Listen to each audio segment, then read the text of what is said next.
Breaking news చూస్తున్నాం. ఒక psycho వేధింపులకు బలైపోయింది. ఒక మైనర్ కాలేజీ హాస్టల్లోనే ఆ బాలిక బలవన్ మరణానికి పాల్పడ్డది. మేడ్చల్ జిల్లా గట్కేసర్లో ఈ ఘటన చోటు చేసుకుంది. మృతురాలు సూర్యాపేట జిల్లా నేరేడుచెర్లకు చెందిన ఒక యువతి. 17 సంవత్సరాలు. తనకి మెగా కాలేజీలో డిప్లొమా చదువుతుంది ఆ సదరు యువతి.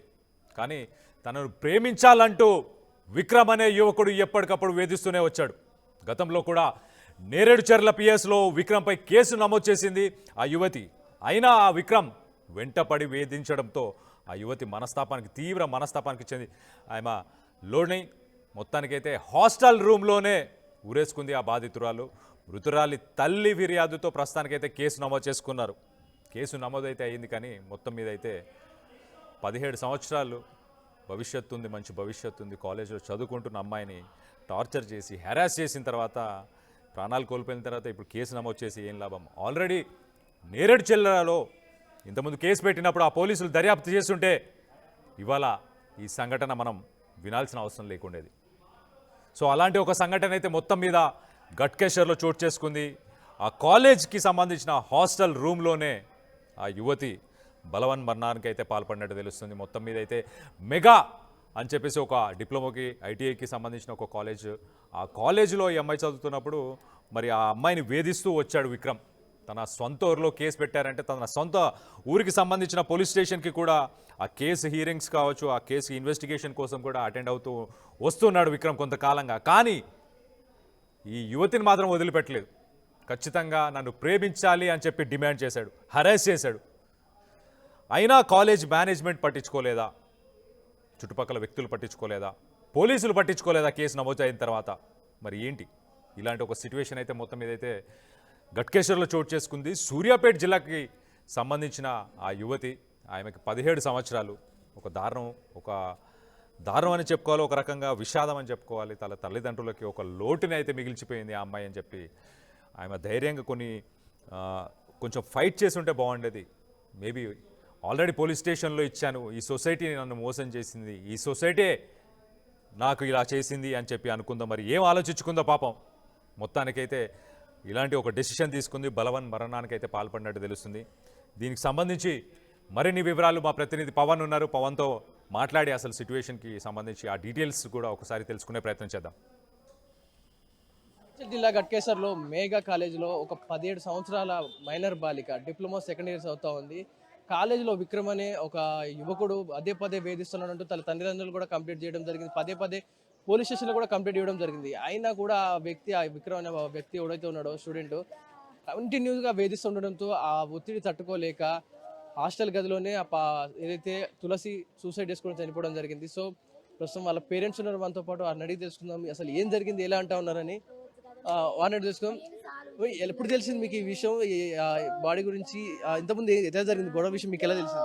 ఏం తెలియదు మాకు. నేను సాయంత్రం ఫోన్ చేశారంట మా పిండికి, వార్డెన్ చేసి ఇట్లా సూసైడ్ చేస్తుందని చెప్పారంట.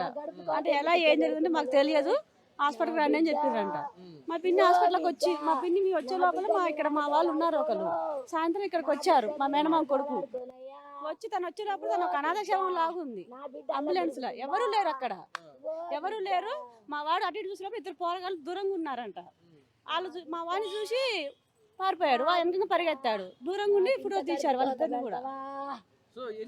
తప్పు లేనప్పుడు మాకు అది కాలేజీలో ఉన్నప్పుడు చెప్పాలి కదా, మాకు ఇట్లా అయింది రమ్మని. మేము వచ్చాక అంత చూపించాలి కదా, అది ఏది లేదు. ఇక్కడ తీసుకొచ్చాక మాకు బాడీ కూడా మాకు అప్పచెప్పకుండా పారిపోయారు. వాళ్ళు తప్పు లేనప్పుడు మాకు అప్పచెప్పొచ్చు కదా, అన్ని చెప్పొచ్చు కదా డీటెయిల్స్. ఎందుకంటే పారిపోవాలి? అది ఫోన్ చేసి చెప్పారు మాకు. ఇక్కడ తన పక్కన ఉండాలి కదా, మేము మంచిగా ఉన్నామని అప్పచెప్పినాం కాలేజీలో. ఇట్లా అయిపోయిన తర్వాత మాకు ఇట్లా అయిందమ్మని చెప్పాలి కదా, మాకు అది ఏది లేదు. గతంలో ఎలాంటి గొడవలు జరిగినాయి కాలేజీలో? సూసైడ్ చేసుకోవడం గల కారణం అంటే ఏం చెప్తా ఉన్నారు? ఇప్పుడు అసలు అది ఏం తెలవట్లేదు. ఇప్పుడు తెలవాలి కదా, తను అయిన చూసి తెలవాలి. ఎలా ఉండేది, ఎలా చదువుతూ ఉండేది, ఎలా స్టూడెంట్ ఎలా ఉండేది క్లాస్ రూమ్స్ కానీ చదువుల విషయంలో? తను చిన్నప్పటి నుంచి కూడా క్లాస్ ఫస్ట్. ఏ సీటు కోసం ఎగ్జామ్ రాసినా ఖచ్చితంగా సీటు కొట్టింది. మన గురుకులాకి 5 రాస్తే 5 సీటు కొట్టింది. అది మెరిట్ స్టూడెంట్. ఫస్ట్ నుంచి కూడా ఇప్పటి వరకు కూడా మెరిట్ స్టూడెంటే. అది ఇప్పుడు సెకండ్ ఇయర్ చదువుతూ కూడా 3rd ఇయర్ వాళ్ళకి మెసేజ్ చెప్పుద్ది. అది కాలేజీకి వెళ్ళి అడిగినా చెప్తారు కూడా, అంత మెరిట్ స్టూడెంట్ అది. ఎవరు తప్పు ఇప్పుడు మీ మీద ఎవరి మీద అనుమానం ఉంది మీకైతే? ఎవరు తప్పు అనుకుంటారు? చనిపోవడానికి కారణం ఏంటి అసలు? మీ అనుమానం అంటే ఎవరని చెప్తారు? ఇక నాకు ఇప్పుడైతే నాకు తెలవదండి. నేను జస్ట్ ఇప్పుడు నైట్ వచ్చాము తెలిసి ఇప్పుడు ఇక విచారణలో తెలవాలి పోలీసు వాళ్ళ ద్వారా. మా పిన్ని నుంచి ఇక తెలిసిన తర్వాత కానీ తెలవాలి, పోస్ట్ మార్టం తర్వాత ఏం తెలుస్తుందో తెలియదు ఇక నాకైతే. ఏదైతే చూస్తున్నామో ఒకసారిగా ఆ తల్లి రోధిస్తా ఉన్నది. ఏదైతే ఒక కాలేజీలో ఒక ఇష్యూ జరిగినప్పుడు, ఒక కాలేజీలో ఒక స్టూడెంట్కి ఇబ్బంది ఉన్నప్పుడు పదే పదే కంప్లైంట్ ఇస్తూ ఉంటారు. సో ఒకసారి ఆల్రెడీ ఎఫ్ఐఆర్ కూడా ఫైల్ అయిందంట ఆ వ్యక్తి మీద, విక్రమ్ అనే వ్యక్తి మీద. మా తులసిని వేధిస్తూ ఉన్నాడు అని కూడా ఒకసారి ఎఫ్ఐఆర్ ఫైల్ అయిందంట. అయినా కూడా వేదకుండా అలా వేధింపులు గురి చేస్తూనే ఉన్నాడు. ఆ వేధింపులు తాళలేకనే చనిపోయిందంటూ కూడా చెప్తా ఉన్నారు. ఇంత కాలేజ్ మేనేజ్మెంట్ ఇంత ఏం చేస్తూ ఉంది? ఇదంతా జరుగుతూ ఉందా? చూస్తూ ఊరుకుంటా ఉందా? వెనకేసుకొస్తా ఉందా? మేఘా కాలేజ్ ఏదైతే ఉందో ప్రతి ఒక్కరు కూడా ఏదైతే ఇది women institute of engineering of technology Edulabad Ghatkesar మండలం మెడ్చల్లో ఉంది. ఇది చింతకుంట్ల తులసి దాదాపు ఇప్పుడు సెకండ్ ఇయర్ చదువుతా ఉంది. ఎందుకు ఎలా చనిపోయింది ఏంటి ఇంకా ఇంతవరకు కూడా రీజన్ తెలియదు. ఒక్కసారిగా విగత జీవిగా కనిపించింది హాస్టల్ గదిలో. ఒక్కసారిగా చనిపోయి ఆ తల్లి రోజున చూడొచ్చు. Second year diploma second year చదువుతూ థర్డ్ ఇయర్ స్టూడెంట్స్ కూడా క్లాసులు చెప్పి అంత మేధస్సున్న స్టూడెంట్ ఆ సూసైడ్ చేసుకుంది అంటే నమ్మశక్యంగా కావట్లేదు. మీరే తండ్రి అండి, మీరు తులసి ఫాదరా? ఎలా ఉండేది? ఏం జరిగిందంటే ఏం చెప్తా ఉన్నారు పోలీసులు? కానీ ఎలా జరిగిందంటే అని చెప్పారా? ఇప్పుడే వచ్చిన మరి ఏం చెప్తా ఉన్నారు పోలీసులు కానీ కాలేజ్ వాళ్ళు కానీ ఏం చెప్పారు? నాకు తెలియదు, ఇప్పుడే వచ్చిన నేను. సో సిచ్యువేషన్ ఇక్కడ ప్రస్తుతానికైతే అయితే బాడీ డైరెక్ట్ కాలేజ్ యాజమాన్యం తీసుకొచ్చి గాంధీ మాస్టర్ దగ్గర వదిలేసి వెళ్ళిపోయారంట.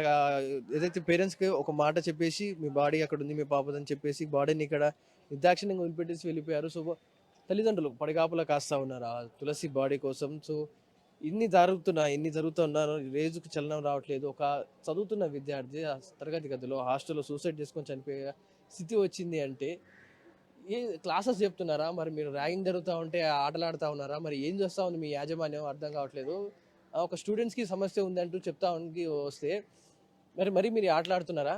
కాలేజ్ యాజమాన్యం ఏముంది మీకు? ఒక స్టూడెంట్ని మీ హాస్టల్లో జాయిన్ చేసినప్పుడు లోపల క్లాసెస్ అక్కడే హాస్టల్ ఉంది, అక్కడే క్లాసెస్ చెప్తా ఉన్నప్పుడు పిల్లల బాధ్యత మీదే. తల్లిదండ్రులను సేపు తల్లిదండ్రుల దగ్గర ఉంటారు, మీ దగ్గర ఉన్నప్పుడు బాధ్యత మీరు తీసుకోవాల్సింది. ఆ పిల్లలకి ఏమైనా ఫుడ్ పాయిజన్ అయినా బాడీకి ఏమైనా అంత మీదే బాధ్యత. ఎందుకంటే మీకు లక్షల ఫీజులు కడతా ఉన్నారు, మీకు దగ్గర నమ్మి మీ దగ్గర పంపించినప్పుడు పిల్లలు ఇలా వేధింపులకు గురైపోయి సూసైడ్ చేసుకోవడానికి కూడా వెనకాడట్లేదు అంటే మీరు యాజమాన్యం పట్టించుకోవట్లేదు. సైలెంట్గా అంబులెన్స్ తీసుకొచ్చి ఇక్కడ పడేసి వెళ్ళిపోయారంట.